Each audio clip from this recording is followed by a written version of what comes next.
Di ujung kemarau panjang yang gersang dan menyakitkan, kau datang menghantar wujudlah kesejukan. Kasih, kau beri udara untuk nafasku, kau beri warna bagi kelabu jiwaku.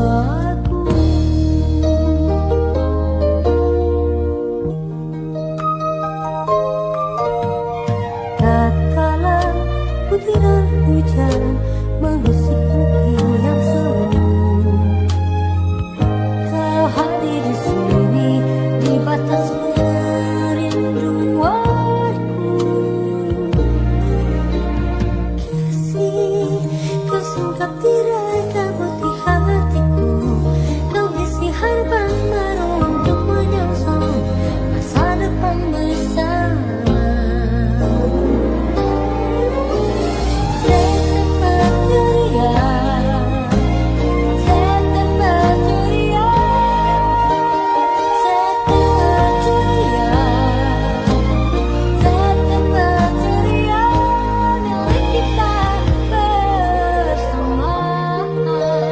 Kita punya pemicu yang tidak stabil, nggak bisa jadi habit. Contoh, kalau kita mau jadikan olahraga sebagai habit, taruh sepatu itu di tempat yang sama, di tempat yang kita lewatin setiap kali, karena itu jadi konteks yang stabil. Maka itu transformasi organisasi banyak yang gagal karena apa? Konteksnya berulang. Dia mau menginisiasikan sesuatu yang baru, tapi gaya kepemimpinannya sama, teman-temannya cara berperilakunya sama, teknologi yang digunakan sama, ya behaviornya tetap kayak gitu. Nggak terjadi perubahan perilaku. Karena tadi ingat ya, Bapak dan Ibu sekalian, ini menarik sekali berita. Habit itu megang 55-70% behavior kita. Maka dari itu merubah habit itu nggak mudah. Yang kedua adalah A-nya. A-nya adalah action. Ketika kita punya cues, pasti ada action. Bapak dan Ibu, coba perhatiin ya. Kalau Bapak dan Ibu, misalnya saya orang yang emosional, saya setiap kali emosional, kalau dengar kata apa dan siapa yang ngungkapin, itu yang sebetulnya cues. Jadi mulai sadarin gejala-gejala ketika kita mau emosi, ketika kebiasaan kita itu muncul. Kebiasaan saya saya paling takut kalau disuruh untuk presentasi, saya kayaknya itu namanya cues. Setiap cues yang muncul saya pasti akan grogi habis, saya keringet dingin apa segala macam. Sama emosi saya juga gitu. Jadi perhatikan kebiasaan-kebiasaan itu berdasarkan cues. Cues itu ada trigger. Trigger itu ada dua ya, eksternal dan internal. Eksternal itu yang dipicu oleh variabel yang ada di luar diri kita. Entah itu lingkungan. Bapak dan Ibu perhatiin ya. Ini di sini nih sering banget orang melawan arah naik motor. Bener nggak Bapak dan Ibu? Di dekat pengadilan. Kalau kita lewat itu dia bakalan Bapak dan Ibu lihat ya. Terjadi di lingkungan yang sama, di jam yang sama. Karena cues-nya sama. Jadi cues itu bisa waktu, bisa tempat, bisa orang, bisa gedung, bisa benda-benda, bisa teknologi. Sekali kita lihat TikTok, kita lihat terus, itu cues, pemicu. Nah, karena ada cues, ada action. Begitu action, kita merasa, wah asik nih. Begitu saya ngelewatin melanggar lalu lintas, saya lebih cepat di jalan, nggak ada yang nyerang saya, nggak ada yang negor, reward. Jadilah kebiasaan. Nah, Bapak dan Ibu, berarti rumus ini harus bisa kita gunakan untuk apa? Menciptakan kebiasaan baru. Tapi ada lagi formula lain untuk menciptakan kebiasaan baru. Di stack, Bu, kayak tumbuhan di stack. Stack itu artinya sisipkan kebiasaan yang baru di kebiasaan yang lama. Sisipinnya gimana? Oh, saya sebelum tidur setiap malam Bapak dan Ibu tidur nggak? Tidur dong. Berarti 1 jam sebelum tidur saya sisipin dengan kebiasaan baru. Oh, berarti atau setengah jam sebelum tidur saya baca-baca 15 menit hal-hal yang berkaitan dengan self development.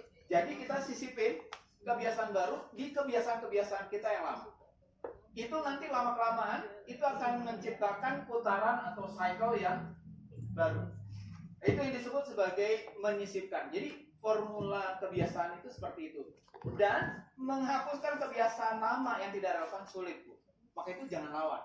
Mendingan kita ciptakan kebiasaan yang baru. Nanti dia akan pelan-pelan, dia akan supplantif kebiasaan yang lama. Oleh karenanya, mulai dari sekarang, Kalau setiap saya ketemu orang, saya liatin mukanya, kalau dia senyum atau dia tanda-tandanya rada malu-malu dikit, ya saya nggak usah tegur lah. Tapi kalau dia kelihatannya agak-agak lihat saya juga, ya saya tegur. Selamat pagi, selamat siang. Itu adalah kius buat saya. Saya jadikan dia sebagai kius untuk kebiasaan baru saya. Setiap kali saya mau bangun kebiasaan untuk apa? Membangun kemanusiaan. Kalau saya lihat, dia lihat, dan dia kelihatannya tidak merasa terintimidasi dengan saya, maka saya akan mengucapkan selamat pagi, atau selamat siang, atau selamat subuh, atau malam, atau apa. Jadi itu yang disebut sebagai kius. Dan saya akan sisipkan itu dalam keseharian saya. Itu adalah teknik yang bisa kita lakukan supaya membentuk kebiasaan gurita. Bisa menurun. Pertama tadi ya, buat ibu-ibu. Nah itu penting banget. Karena apa? Tapi juga posisi badan kita dalam kondisi apa? Relax. Karena kalau posisi duduk juga itu mempengaruhi ternyata. Kalau kita sedikit membungkuk, itu sebetulnya dia oksigen yang masuk itu lebih sedikit. Maka itu harus dalam kondisi relax dan lebih lebar.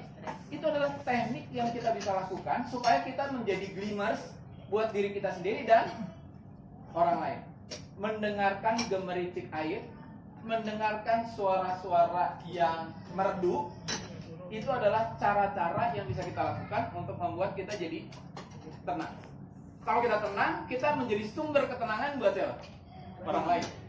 Nah, gimana kalau orang lain, kalau kita mau menenangkan orang tapi kita panik?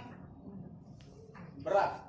Karena begitu kita panik, orang juga akan panik. Karena si otak kita ini punya kecenderungan untuk dia apa? Mereplikasi atau mimicking atau mereplikasi apa yang dilakukan oleh orang lain.